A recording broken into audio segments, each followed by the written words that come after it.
funds was just enough for the box. Alam niyo yung box, yung may plastic cover. Pero, tama naman po yung field, no? Hindi naman nakakatuwa yun. Ano, paano ma-impact yun sa dulo dito? So, NCR created these bookshelves. You can see further on the next slide. Pare-pareho po ang mga ganyan yung nasa left-hand side. Nilagay nila. Yung iba, nagkaroon pa ng maliit na parang sala siguro doon, no? Yung iba, sofa. Para comfortable yung mga bata. And on the next slide, you can see that they even extended it outdoors. Why? Because sabi nila, the children started coming to school early, so that's an opportunity to catch, no? Para magkasauna yung mga bata.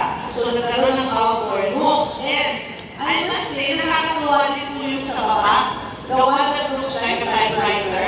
Yan po ay para sa mga deaf and mute learners. Yung picture nila, dahil expert siya sa braille, kinonvert niya yung books into braille reading materials.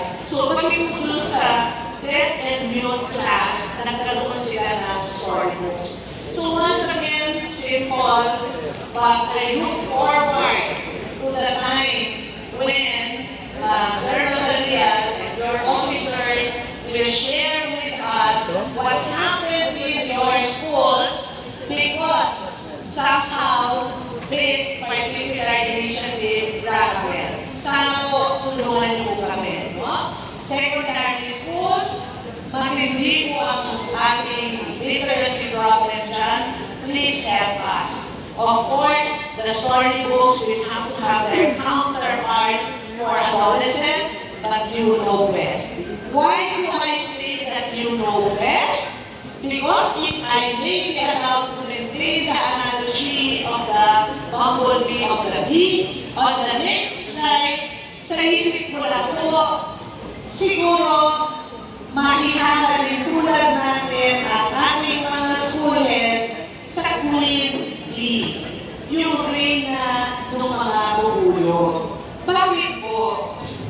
Pag pinag-aralan niyo pala, and I was intrigued by this recently, no? Pag pinag-aralan niyo po pala itong buhay ng mga bees, ng mga buhuyo, sa kanilang colony or beehive, maliwanag na maliwanag that a queen bee who is perceived to be a leader is not a boss. Maliwanag na yan sa buhay ng mga bees. Then you imagine the queen bee to be a commanding one, issuing orders, pasa load, putosera. Ganyan po, ako mismo, ang imagination ko sa queen bee. Ikaw may nagtitip. But in reality, the queen bee does not lead through control. Ha?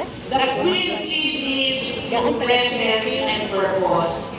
Pinag-isipan ko po kagabi kung bakit hindi lang naman definite priorities ang i-share ko sa inyo ngayong umaga. Kasi mahiyaman po ako sa team ninyo. Ano na lang? Ang team Ilan ninyo na pwede na is pagkakot our for 5 for 20? leaders can Divided by lead 5. transformational change. And this led me to this particular idea.